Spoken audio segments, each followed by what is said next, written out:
മലയാളത്തിൽ മിക്ക സിനിമ പാട്ടും ജനകീയമായി ജനങ്ങൾ ഇഷ്ടപ്പെടുന്ന പാട്ടെല്ലാം എഴുതിയ ഒരാളുണ്ട്.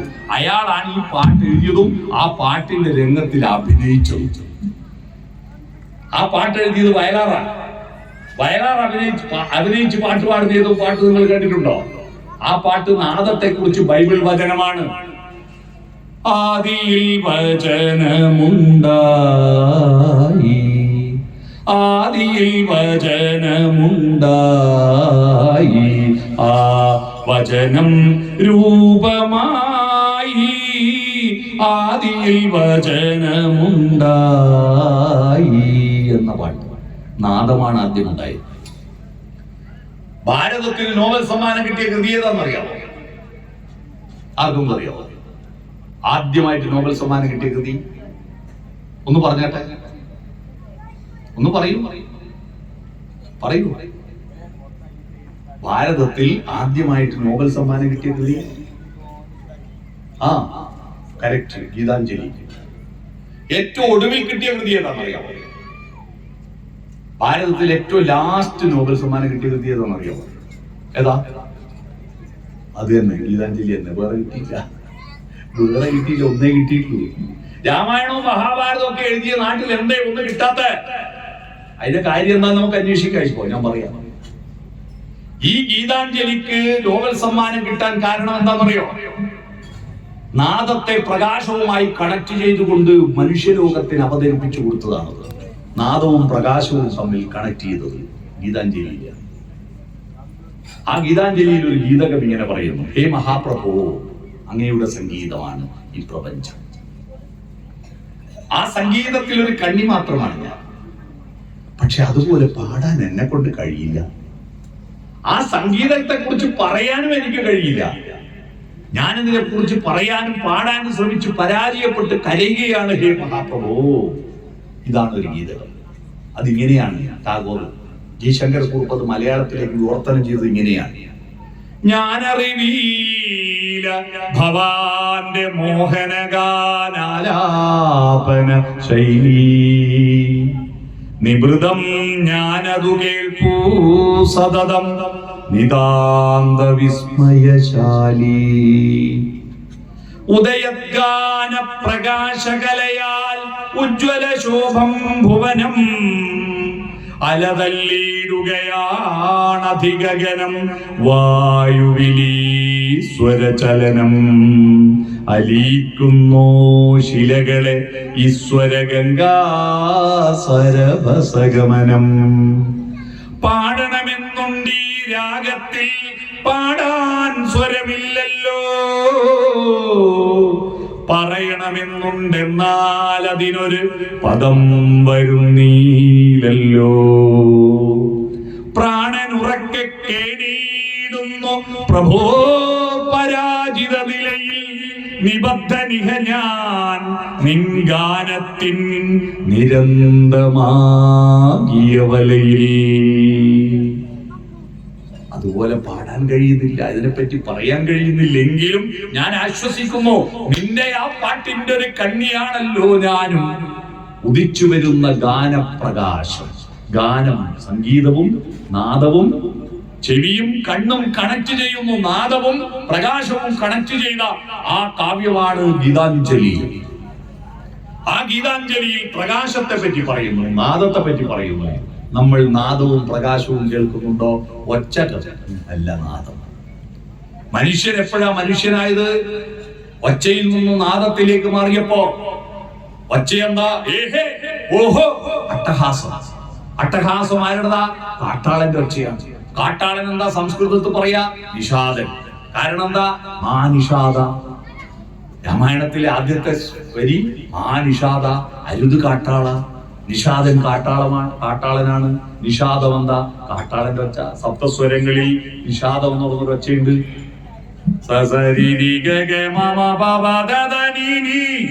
നീ നിഷാദം, ഷഡ്ജം, ഋഷഭം, ഗാന്ധാരം, മധ്യമം, പഞ്ചമം, ദൈവതം, നിഷാദം, അട്ടഹാസം. ആ അട്ടഹസിച്ച് വിളിക്കുന്ന കാട്ടാളന്മാര് മനുഷ്യരായപ്പോഴാ അട്ടഹാസത്തിൽ നിന്ന് മാറിയിട്ട് മെല്ലെ പറയാൻ തുടങ്ങിയപ്പോ. മെല്ലെ പറയാൻ തുടങ്ങിയിട്ട് അടുത്തിരുന്നിട്ട് രാരീ രാരീരം രാരോ ഒറ്റ കമ്പീനാദം മാത്രം മൂളും വീണ. നിങ്ങളുടെ വീട്ടിൽ കാട്ടാളത്വമാണോ മാനവികതയാണോ ഉണ്ടാകുന്നതെന്ന് രാവിലെ മക്കളെ വിളിക്കുന്ന ഒച്ച കേട്ടാൽ മതി. രാവിലെ മക്കളെ വിളിക്കുന്ന ഒച്ച എങ്ങനെയാണ്? സ്കൂൾ ബസ് വരുന്ന സമയമായിട്ടും ഇത് അടുപ്പത്തൊന്നും ആയിട്ടില്ല, ചെക്കനാണ് എണീറ്റിട്ടില്ല അല്ലേ? രാവിലത്തെ വിളി കാട്ടാളത്വമാണ്. അന്ന് അവന്റെ ഉള്ളിൽ കാട്ടാളത്വം മാനവികതയല്ല. കുട്ടികളെ വിളിക്കുമ്പോ അവന്റെ അടുത്ത് പോയി ഇരുന്നിട്ട് അവന്റെ ശരീരത്ത് കൈവച്ചിട്ടേ വിളിക്കാവൂ. അവന്റെ മുഖത്തൊന്ന് നോക്കിയിട്ട് നെറ്റിയിൽ വീണിരിക്കുന്ന മുടിയിഴകളൊന്ന് മാടി ഒതുക്കിയിട്ട് മോനെ മോളെ. ഞാൻ കഴിഞ്ഞ ദിവസം ഇത് പറഞ്ഞപ്പോ ഒരാൾ പറയാ അങ്ങനെ ആദ്യം വിളിക്കുക, മൈൻഡ് ഉണ്ടാവില്ല. പിന്നെ കുറച്ചുകൂടി എടാ എന്ന് പറയും. പിന്നെയും മൈൻഡ് ഇല്ലാത്തപ്പോ പിന്നെയാണ് ഇങ്ങനെ വരിക കാട്ടാളത്വം അല്ലേ? അപ്പൊ കുട്ടികൾ മനസ്സിലാവുക കാട്ടാളത്വം അവന്റെ ഉള്ളിലെങ്കിൽ കാട്ടാളൻ ഒച്ച കേട്ടാലേ ഉറക്കളിയൂ. മോനേന്ന് വിളിച്ചെണീക്കുന്നില്ലെങ്കിൽ കുട്ടി മനസ്സിലായിക്കൂടാ അവന്റെ ഉള്ളിൽ ആരാ കാട്ടാളനാണുള്ളതെന്ന്. ആ കാട്ടാളനാണ് ഈ നമ്മുടെ കുട്ടികൾ കൂടുതലുള്ളത്. അതുകൊണ്ടാണ് അവരെ പാട്ട് കേട്ടിട്ടുണ്ടോ? കാട്ടാളന്മാര് അസുരന്മാര് വരെ കുടിക്കാത്ത വെള്ളം കുടിക്കണമെന്ന കുട്ടികൾ പാട്ട് പാടുന്നത് നിങ്ങൾ ശ്രദ്ധിച്ചോ? കുംഭകർണൻ രക്തം കൊണ്ടുപോയി വെച്ചപ്പോഴാണ് ഉറക്കി കിട്ടിയത്. രക്തം പാനം ചെയ്ത അസുരന്മാരെ നമ്മൾ കേട്ടിട്ടുണ്ട് അല്ലേ? പക്ഷെ ഒരു അസുരനും കട്ട ചോര കൊണ്ട് ജ്യൂസ് അടിച്ചിട്ട് സോഡാ സർബത്ത് കുടിച്ചിട്ടുണ്ടോ? കുടിച്ചിരുന്നു. പിള്ളേർ ചിരിക്കുന്ന കേട്ടോ. ആ പറഞ്ഞപ്പോ പിള്ളേർക്ക് മനസ്സിലായി. പിള്ളേരെ പാട്ടിപ്പോ എന്താ? കട്ട ചോര കൊണ്ട് ജ്യൂസ് അടിച്ച് സോഡാ സർബത്ത്. ഇല്ലുമിനാട്ടി ഇല്ലുമിനാട്ടി. എന്തൊരു ഭീകരതയാണ്! അപ്പൊ കാട്ടാളനാണ് നമ്മുടെ കുട്ടികളുടെ ഉള്ളിൽ. നിങ്ങൾ അമ്പലത്തിൽ കൊണ്ടുപോയിട്ട് കുട്ടിക്ക് നേർച്ച കൊടുക്കുകയും ഭസ്മം കൊടുക്കുകയും കൊടുത്താ പോരാ. അവന്റെ ഉള്ളിൽ ധീ എന്ന് പറഞ്ഞ ബുദ്ധി, ബുദ്ധിയെ പ്രചോദിപ്പിക്കുന്ന പ്രകാശമേ വന്നാലും അതാണ് ഭക്തി. മനസ്സിലായോ? ആന്തരികമായ വെളിച്ചമാണ് ഭക്തി. ബാഹ്യമായ വിളക്കത്ര വെച്ചു എന്നല്ല ചോദ്യം. പുറത്തത്ര വിളക്കുണ്ടെന്നല്ല ചോദ്യം. അകത്തത്ര വെളിച്ചമുണ്ടെന്ന. അമ്പലത്തിൽ പോയിട്ട് പ്രാർത്ഥിക്കുന്നതിനാ? അമ്പലത്തിൽ പോയി പ്രാർത്ഥിക്കുന്നത് എന്തിനു വേണ്ടിയാ?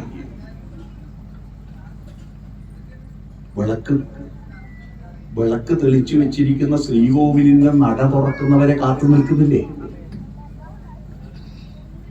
ദൈവം എല്ലായിടത്തും ഉണ്ടെന്നല്ലേ ഭാരതത്തിൽ പറയുന്ന ഈശാവാസു ഉപനിഷത്ത്? എല്ലായിടത്തും ദൈവമുണ്ട്.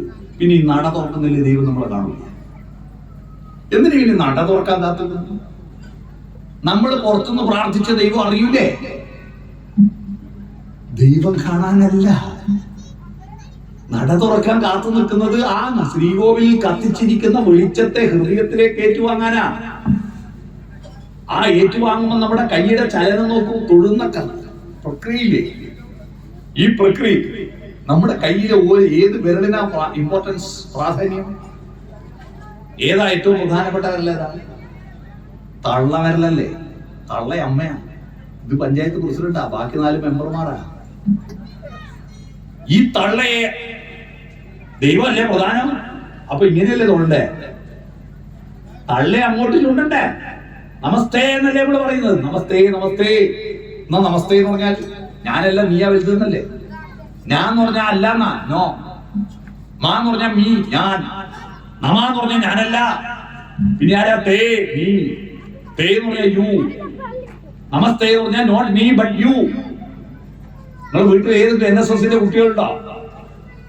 NSS പറഞ്ഞാൽ നായർ സർവീസ് സൊസൈറ്റി അല്ലേ? നാഷണൽ സർവീസ് സ്കീമിന്റെ ക്യാമ്പ് നടക്കുക ഇപ്പോ. അവരുടെ മുദ്രാവാക്യാണ് നോട്ട് മീ ബട്ട് യു. ഞാനല്ല നീയാ വലുത്. അതാണ് നമസ്തേ.